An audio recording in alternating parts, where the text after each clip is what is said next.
This all started for me about 2.5 years ago when I was just surfing around the net on YouTube, and I came across some movies that raised a whole bunch of issues I had never seen before. The first one I saw was kind of a series by Michael Rupert, and he was presenting what he called the means, motives, and opportunities for 9/11. And he was talking about all this stuff. Like, I just never heard of this stuff before, talking about all these war games exercises and CIAs involved in drug smuggling operations and all this stuff. It's like, where did this come from?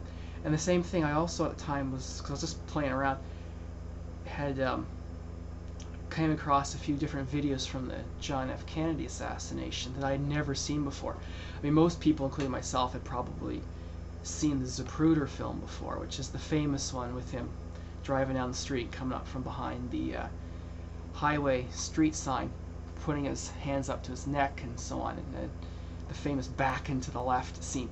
This was a completely different one. Never saw that before. It was actually from a different angle, where the camera was taping it pointed towards the grassy knoll area. So wow, this is all kind of exciting, kind of different. And so that's where it all started for me. And of course, since it is just a bunch of YouTube movies, you have to ask yourself, how true is it? Is it, somewhat true, kind of true, 100% true? So that's where my sort of personal investigation to all this started, because it's very intriguing. I mean, it's a whole bunch of stuff. It's like a whole new world. You never hear this stuff on the nightly news. And so what I did, well, thinking back a couple years ago, got a couple books and I read them. The three were, of course, Michael Rupert's book, because he was the guy making the YouTube movies, and called Crossing the Rubicon. There's also one from Webster Tarpley called 9/11 Synthetic Terror. And the last one was on, of course, the Kennedy assassination. It was by James Fetzer's book called Assassination Science. It's a yellow book, very yellow. And of course, those books raised a million questions to try to figure out how much of this is verifiable and how much of this is conjecture and so on. So of course, subsequently I've had to read a lot more books on these topics. However, what I noticed right off the bat when you're reading these sort of books on 9/11 and the Kennedy assassination, these three books here, is how strikingly similar the three stories actually are. In fact, there are certain places where if you just take, the Kennedy story and you change some names and change some places, you almost get exactly the same stuff you see written about 9/11. It's startling how many similarities there are, even just from a sort of introductory analysis. And now that I've read a lot more and watched a lot more movies about this stuff, the similarities are just unmistakable. So what I decided to do, not today in this movie, but in subsequent YouTube movies, is talk about 5 major points I've picked that sort of capture this idea that there's a lot of similarity between the two stories. The first topic I decided to pick was disappearing security, and that came up right away in both stories. And in fact was half of Michael Rupert's book was all about security disappearing on September 11th. No military response. The second topic I picked,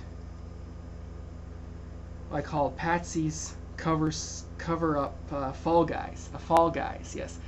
That's I think another thing that really jumped out is how, in the Kennedy story, it's all about setting up Oswald. Oswald, they knew he was guilty since about, day one, basically, literally. They knew he did it. No need for an investigation. And this is very similar as well with the 9/11 story, because I remember when I was watching it in my residence room. I was still up at York University. And right away, they knew it was Osama bin Laden. The day was still happening, and it was already case closed, solved. And it's also the same idea with the sort of framing the fall guy, or fall guy. The third thing that I have picked here is the destruction, tampering, and withholding of evidence. And this is another thing that jumps out really quickly.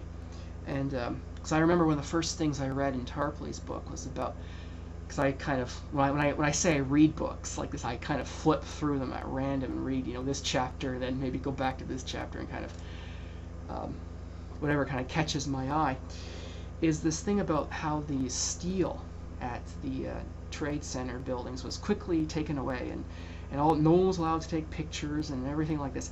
And you have exactly the same thing with the Kennedy assassination. Right after all the movies and cameras and pictures are all being confiscated and hidden away from everyone. Like even the Zapruder film, I think didn't come out right away. I think Jim Garrison had to subpoena it from Time Life to get it back for his court case down in New Orleans. It was, and there are also other ones like the Nix film, much more film. They come and snatch and grab them, so no one can watch them. There's also something about the car being tampered with, the Kennedy car being sort of taken apart and quickly disassembled, so no one could analyze it. I think came up as well. The fourth topic I picked was the impossible becoming possible, and this seems to be sort of also a common theme between the two. Of course, the classic one, I mean, off the top of your head, is the so-called magic bullet theory, which happened during the Kennedy assassination, of course, with the bullet, changing 6 different directions and coming out in pristine condition, not smashed up, not all distorted in shape, but nice, clean-looking shaped bullet, and supposed to perform all these acrobatics and so on. And another thing was always the issue of, could Oswald have shot 3 shots in the time frame that he was given through a tree, the car moving away from him, supposedly from the book depository. And this is also the same type of argument with the 9/11.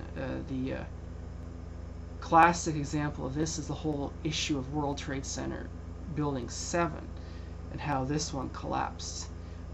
Since nothing hit it, there was no airplanes hitting that building. It just had a little, office fires on a few floors, and just straight down in like 6 seconds or something like this. So all these sort of, how do these sort of magical things happen? And the last topic I picked was sort of the cover-up whitewash afterwards. They always have these sort of government-run commissions they set up, and they always seem to be more interested in taking blame and directing it away from the government, and kind of covering everything up. And of course, 9/11 had the Keene Commission, the Keene-Hamilton Commission, and the Kennedy thing had the Warren Commission. Although interesting with the Kennedy thing is, and maybe this will happen with 9/11, who knows, is they had a subsequent investigations, and then you start seeing how the official story starts changing. Like even in like for instance with the issue about was there someone on the grassy knoll, that seemed to be admitted in the later 1979 investigation. So anyway, the House Select Committee on Assassination report. Anyway, those are the 5 topics I picked, and I plan to investigate them further in subsequent YouTube movie clips.